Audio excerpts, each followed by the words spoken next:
एक टाइम की बात है। एक बस पहाड़ी रास्ते पर तेज गति से जा रही थी। आगे एक पुराना पुल था जो तेज बारिश की वजह से टूटने वाला था। इंसानों को पता नहीं चला, पर रास्ते के किनारे खड़ा एक बड़ा सा हिरण खतरे को महसूस कर चुका था। जैसे ही बस पुल के पास आई, हिरण अचानक रास्ते के बीच आकर खड़ा हो गया।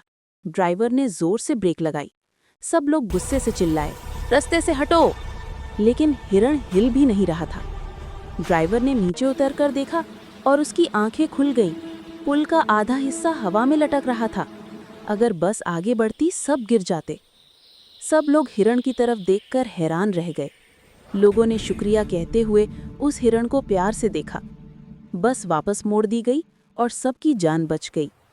कभी-कभी इंसान नहीं, प्रकृति ही हमें बचाने आ जाती है।